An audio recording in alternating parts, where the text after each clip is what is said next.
Hi friends, welcome to AFH kitchen. ఈరోజు మనం తయారు చేసుకోబోయే రెసిపీ మునగాకండి. దీన్ని నేను తాలింపు చేసుకుంటున్నాను. దీనికి కావాల్సిన పదార్థాలు: మునగాకు, ఉప్పు, కొబ్బరి పొడిలోకి నేను కొబ్బరి, వెల్లుల్లి రెబ్బలు, కారపొడి, ఉప్పు వేసి దీన్ని ఆడించుకున్నానండి. ఉల్లిపాయ ముక్కలు, తిరువాత వేసుకోవడానికి జీలకర్ర, ఆవాలు, ఉద్దిగుండ్లు, శనగపప్పు వేసుకున్నానండి. కరివేపాకు, మిరపకాయలండి. కుక్కర్లో ఆయిల్ వేసుకొని ఆయిల్ వేడైన తర్వాత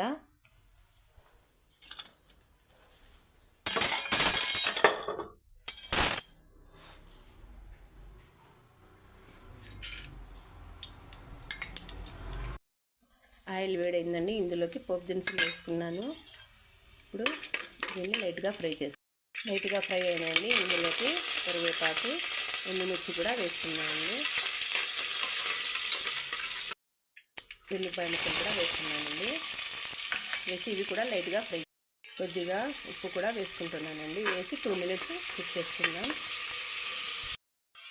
ఉల్లిపాయ ముక్కలు వేగాయండి. ఇందులోకి మనము ముందుగా కడిగి పెట్టుకున్న మునగాకు కూడా వేసుకుందాం. మునగాకు కూడా వేసి అన్నింటిని ఒకసారి మిక్స్ చేసుకొని 10 నిమిషాలు హై ఫ్లేమ్ మీద కుక్ చేసుకుందామండి. చూడండి, 10 నిమిషాలు హై ఫ్లేమ్ తర్వాత ఇప్పుడు కుక్కర్లో మూత పెట్టేసి లో ఫ్లేమ్లో 5 minutes కుక్ చేసుకుందాం. విజిల్ అయితే పెట్టకూడదండి, లో ఫ్లేమ్లో కుక్ చేసుకోవాలి. చూడండి ఫ్రెండ్స్, నేనైతే స్టవ్ని లో ఫ్లేమ్లోనే పెట్టుకున్నాను. ఒక 10 నిమిషాల తర్వాత దీన్ని చూద్దాం. చూడండి ఫ్రెండ్స్, లో ఫ్లేమ్లో ఎంత పర్ఫెక్ట్గా కుక్ అయిందో.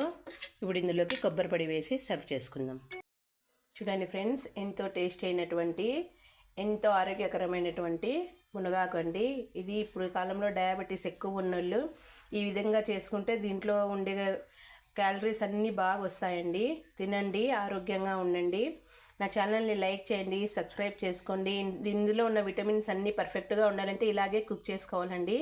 చాలామంది ఏం చేస్తారంటే ఉడకబెట్టేసుకుని దాంట్లో వాటర్ అంతా రిమూవ్ చేస్తారు. ఇలా చేసుకుంటే దీంట్లో ఉన్న పోషకాలన్నీ నిండుగా ఉంటాయండి. తినండి, ఆరోగ్యంగా ఉండండి.